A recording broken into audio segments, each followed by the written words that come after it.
সমবায় ভোটে বিজেপি সমর্থিত প্রার্থী হওয়ার জন্য সবজির ক্ষেত নষ্ট করে দেওয়ার অভিযোগের তীর শাসক দলের বিরুদ্ধে। অভিযোগ অস্বীকার তৃণমূল নেতৃত্বের। শুরু রাজনৈতিক তরজা। জানা গিয়েছে আগামী 25শে জানুয়ারি নন্দীগ্রাম 2 নম্বর ব্লকের আমেদাবাদ 2 নম্বর গ্রাম পঞ্চায়েতের রানীচক সমবায় কৃষি উন্নয়ন সমিতি 45টি আসনে নির্বাচন। বিজেপি 40, তৃণমূলের পক্ষ থেকে 45টি আসনে প্রার্থী নমিনেশন করেছেন। ওই ভোটে বিজেপি সমর্থিত প্রার্থী হিসেবে লড়ছেন সুকেশ দাস ও তার স্ত্রী বন্দনা দাস। তাদের অভিযোগ, ভোটে দাঁড়ানোর খবর তৃণমূল জানতে পেরে তাদের নানাভাবে রাস্তাঘাটে হুমকি দিচ্ছে। তারা পেশায় কৃষিজীবী, দোকানে সবজি বিক্রি করতে গেলে তাদেরকে হুমকি দিচ্ছে তৃণমূল, এমনটাই অভিযোগ করা হচ্ছে।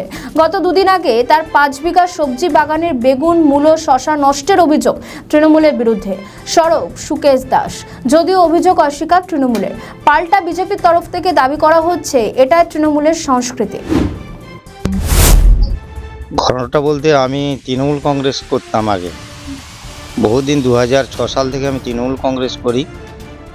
বর্তমানে আমাদের রানীচক সমবায় সমিতি এই ইলেকশনের জন্য এখানে সবাই আলোচনা করে, তারপরে ভারতীয় জনতা পার্টি এবং তৃণমূল কংগ্রেসের পক্ষ থেকে আমার কাছে আসে প্রার্থী হওয়ার জন্য। আমি প্রথমে রাজি হইনি, তারপর দেখলাম বহু মানুষ তৃণমূল কংগ্রেসের যারা আছে সমিতির টাকা ম্যাক্সিমাম 96 লক্ষ টাকা মতো ডিবলদার রানীচক সমবায় সমিতিতে। ওই কমিটি বহুদিন না গঠন হওয়ার জন্য আমরা কৃষক, গরিব কৃষক ওখান থেকে লোন নেওয়া দেওয়া করি, আমরা টাকা দিয়ে যথা সময় মতো আমরা টাকা পাই না। সেই কারণের জন্য আমি নিজে চিন্তা ভাবনা করে ভারতীয় জনতা পার্টির পক্ষে নমিনেশন করেছি, আমি এবং আমার স্ত্রী।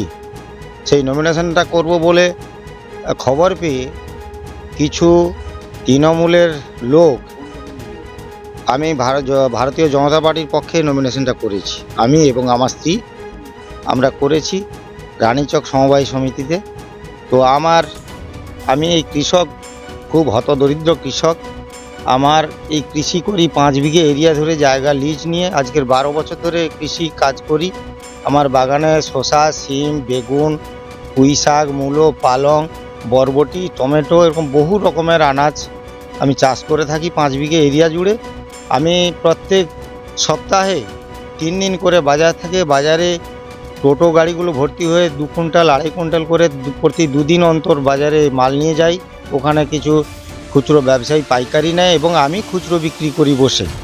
তো সেখানে দেখলাম কিছু তৃণমূলের লোক গিয়ে বাজারে আমার সঙ্গে ধস্তাধস্তি করে, আমাকে হুমকি দেয় যে তুমি কেন ভারতীয় জনতা পার্টির প্রার্থী হতে চলেছো, তোমাকে দেখে নেবো, শিখিয়ে দেবো। আমি বলি তোমাদের এখানে সমবায় সমিতিতে এখানে কোনো প্রতীক নেই, আমি এখানে কমিটিতে দাঁড়িয়েছি, তোমাদের সমস্যা কোথায় আছে?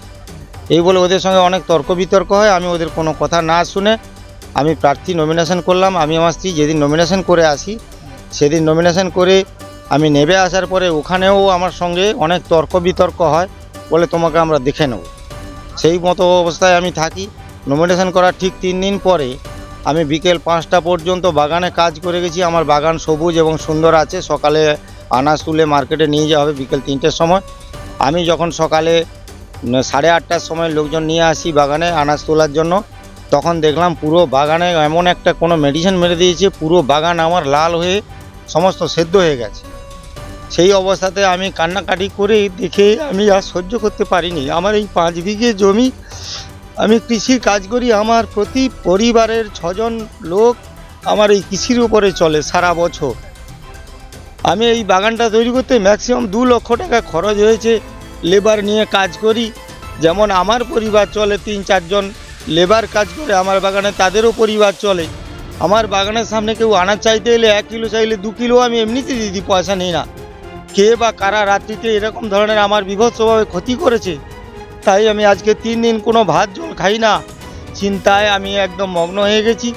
আমি বুঝতে পারছি না এই রাতের অন্ধকারে কারা আমার এরকম ক্ষতি করলো, কে করে দিয়ে গেল। আমি তো কারোর সঙ্গে কোনো খারাপ ব্যবহার করি না। রাজনীতির কারণটা হচ্ছে গিয়ে, আমি এখন যেটা বুঝতে পারছি, ভারতীয় জনতা পার্টির পক্ষে আমি নমিনেশন করার জন্য আমাকে যে ধমক দেওয়া হয়েছিল, আমার অনুমান যে ওরাই কেউ হয়তো ক্ষতি করেছে। তৃণমূল কংগ্রেসের যারা আমাকে ধমক চমক দিয়েছিল, দেখে নেবে বলেছিল, নমিনেশন করে আমি রানীচক সমবায় সমিতির ওপর থেকে যখন নেমে আসি, আমি নামটা ঠিক জানি না, ওই টিএমসি করে ওরা, এইটুকু চিনি, কেন ওরা আমার বাড়ির পাশাপাশি নয়। তো সেই কারণের জন্য নাম সঠিক বলতে পারবো না। টিএমসি করে আমি জানি, ওরা ধমক দিয়েছিল। সেই তারপরে নমিনেশন করার 3 দিন পরে এরকম রাতের অন্ধকারে এই ক্ষতি করে দিয়েছে। আমি এখন অসহায় হয়ে পড়েছি।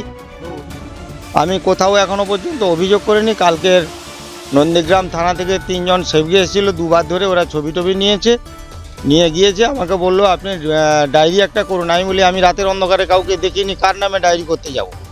আমি যদি দেখতে পেতাম কারোর নামে অভিযোগ করতাম। আমি তো কাউকে দেখিনি। এবং আমার পুরো এরিয়া চারদিকে কারেন্টের তার বিছানো ছিল, সেখানে টুলু পাম্প চলতো, সেসব তার ফার সমস্ত লুট করে নিয়ে চলে গেছে, কিছুই রাখেনি। আমি এর সুষ্ঠু সমাধান চাইছি। আমার যে ক্ষতি হয়েছে আমি বলবো যে এর সঠিক তদন্ত করে বিচারটা যেন হয়। আমি এটাই বলবো, আমি রাতের অন্ধকারে কাউকে দেখতে পাইনি, কার নামে অভিযোগটা করতে যাব? আমি তো দেখিনি কাউকে।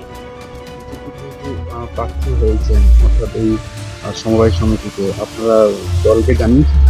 হ্যাঁ, আমি দলের এখানে যে কনভেনার ছিল আবির মাইতি মহাশয়, মেঘনাথ পাল মহাশয়, অশোক করণ মহাশয় এবং আরও উপনেতৃত্ব যারা আছে তাদেরকে জানিয়েছিলাম। তারা গতকাল এসেছিল, এসে পুরো বাগান দেখে গেছেন।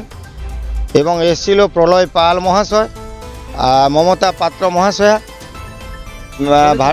হ্যাঁ, আমি বলেছিলাম ওনারা আমার স্পট পর্যন্ত এসে এখানে এগুলো দেখে ছবি টবি করে নিয়ে গেছেন। আমাকে আশ্বাস দিয়েছেন যে ধৈর্যর সঙ্গে থাকুন, আমরা দেখছি বিষয়টা। আমার নাম শ্রী সুকেশ রঞ্জন দাস, সাতাঙ্গাবাড়ি, 174 নম্বর বুথ, আহমেদাবাদ 2 নম্বর অঞ্চল, নন্দীগ্রাম থানা। এটা সাতাঙ্গাবাড়ি পশ্চিম পল্লী। ভোট গত আগামী রবিবার দিনকের আমাদের নির্বাচন আছে।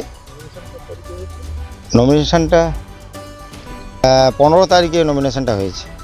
কালকে পরশুদিন বেলা 2টোর সময় গামছা জড়িয়ে কে করেছে এটাই ইলেকশনের পরে ওটা হাতে নাতে আমরা ধরিয়ে দেবো। এখন ওর বাড়ির মধ্যে আমরা দ্বন্দ্ব করতে যাব না, ওদের নিজেদের মধ্যে। কেন ও তো ডেলি স্প্রে করে, করে বেলা 2টোর সময় করেছে, লোক তো দেখেছে। এই যে অভিযোগ করেছে মিথ্যা। কেন একবারে ওদের কোনো ভিত্তি আছে? ও তো বলছে যে না, আমি ওকে তো বলেছিলাম যে তুই ভোটে দাঁড়া, বলে না আমি দাঁড়াবো না। তারা লোভ দেখিয়েছে, পয়সার টোপ দিয়েছে, স্বামী স্ত্রী 2 জন। আর ওর যে সেজ দাদা আছে, দাদার 3 বাপ বেটা 3 জন, এক বাড়িতে 5 জন প্রার্থী হয়েছে। কেন প্রার্থী তো খুঁজে পায় না ওরা। আমাদের একটাই তো শুনেছেন তো, 175 নম্বর বুথে বেগের প্রতিদ্বন্দ্বিতায় আমরা 5টা জয় হয়েছি। ওখানে প্রার্থী পায় না। 13টা ভোট আছে বিজেপির। 13টা ভোটের মধ্যে ওই পল্লীতে আমাদের ওটা শিডিউল কাস্ট এলাকা। 33টা ভোট, 33টা ভোটের মধ্যে 13টা ভোট বিজেপির। আমরা ধরে নিলাম এক বাড়ি থাকেন 5 জন, এক বাড়ি থাকেন স্বামী স্ত্রী 2 জন, আর এক বাড়ি থাকেন 2 ভাই। এই তো তাদের দেখেছেন, প্রার্থী খুঁজে পায় না। যাক, পয়সার লোভ টোপ দেখিয়ে বলে দাঁড়াও, বলে আমরা তো পারবো না জিততে। কেন বেগের প্রতিদ্বন্দ্বিতায় জিতবে, যে আপনার দাঁড়াও। আর যেটা ওই অভিযোগ যেটা হয়েছে ওটা ভিত্তিহীন। ও মূলবাড়ি বাড়ি গিয়ে দেখে আসুন তো, ওখানে আছে কিচ্ছু নেই। ওদের ডেলি তুলছে, ডেলি বিক্রি করছে। আর কে কি করেছে না করেছে, ও তো বেলা 2টো বাজলেই বিষের ড্রাম নিয়ে গিয়ে ও বিষ দেয়। আর কে করেছে না করেছে সেটা আমরা এই ইলেকশনের পরে ওদের বলে দেবো যে কোন লোকটা দিয়েছে। ওর নিজের বাড়ির লোক দিয়েছে, লোক তো দেখেছে, একটা মহিলা, পাশে তো বাড়ি। বুঝতে পেরেছেন? এই হচ্ছে ব্যাপার। না না না না, কেন? আরে মানুষের মুখে বিষ দিলে মানুষ মরবে, মানুষের পায়খানায় বিষ দিলে মানুষ মরবে? ওটা ভুল ধারণা। মূলা গাছে লোক বিষ দিবে, পালং গাছে বিষ দিবে। হয়তো 1 কাঠা জায়গায় মূলা বাড়ি করেছে, আরে ওই মূলা শাক তো আমরাই তো বাজারে কিনে খাই। আমরা সে ব্যবসা করছে তার জন্য। বেকার ছেলে যদি করে খায় তো আমাদের ওতে আপত্তি কোথায়? পক্ষ থেকে প্রার্থী হওয়ার জন্য না না, ওটা ভুল ধারণা। না না, মোটেই না। ওইটাই আমাদের সামনে বলবে, আমরা তার জবাব দেব। হুমকি কেন দেবে? জনগণ রায় দেবে, ভোট দিবে জনগণ। জনগণকে ভালোবাসে, জনগণ ভোট দিবে। হুমকির এখানে কোনো নেই। এত জায়গা তো দাঁড়িয়ে করেছে, একটা প্রমাণ দেখা কাকে হুমকি দিয়েছি আমরা। আমার নাম শেখ কাজেহার, আর পঞ্চায়েত সমিতি কোর কমিটির সদস্য। আমার নাম শেখ কাজিয়ার, রেপাড়া 2 নম্বর ব্লকের কোর কমিটির। দেখুন, তৃণমূলের রাজত্বে বলার কিছু নেই, ভাবারও কিছু নেই। এরা বাড়িতে আগুন দেবে, ফিশারির জলে বিষ ফেলবে, বাগান বাড়িতে বিষ প্রয়োগ করে মারার চেষ্টা করবে, কারণ এদের একটাই কাজ হচ্ছে যেন তেন প্রকারেণ ক্ষমতা দখল করা। সুকেশবাবু সামান্য একজন গরিব চাষি, প্রত্যেক বাজার বারে উনি তার সবজি নিয়ে যান, সেখানটায় তাকে হুঙ্কার দিয়েছে কেন উনি ভারতীয় জনতা পার্টির প্যানেলে রানীচক সমবায় সমিতির প্রার্থী হবে। তাকে দেখে নেওয়ার হুমকি দিয়েছিল, আর কি দেখে নিয়েছে, প্যানেলের প্রার্থী হয়ে যাওয়ার পর তার প্রমাণ হচ্ছে তার বাগান বাড়ির এই ব্যাপক ক্ষতি। এটাই তৃণমূল কংগ্রেস, এটাই নন্দীগ্রাম। তাই 21 সালে ওদেরকে লাথি মেরে তাড়িয়েছে এখানকার মানুষ, আগামী 26 সালেও লাথি মেরে তাড়াবে, ওরা যাই করুক না কেন। আমার নাম প্রলয় পাল। আমরা দল থেকে অবশ্যই ব্যবস্থা নেব।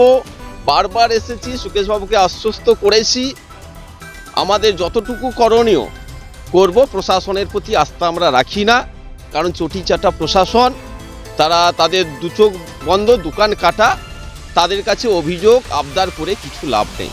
সুকেশবাবু করেছে কিনা জানি না, উনি পারলে করবেন, না করলেও আমরা দলগতভাবে সুকেশবাবুর পরিবারের সঙ্গে আছি।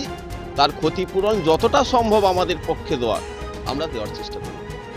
আমাদের ভিডিও ভালো লাগলে লাইক ও শেয়ার করুন, কমেন্ট সেকশনে আপনাদের মতামত জানান। আরও ভিডিও পেতে আমাদের চ্যানেলটিকে সাবস্ক্রাইব করুন এবং প্রতি মুহূর্তে খবরের আপডেট পেতে প্রেস করুন বেল আইকন।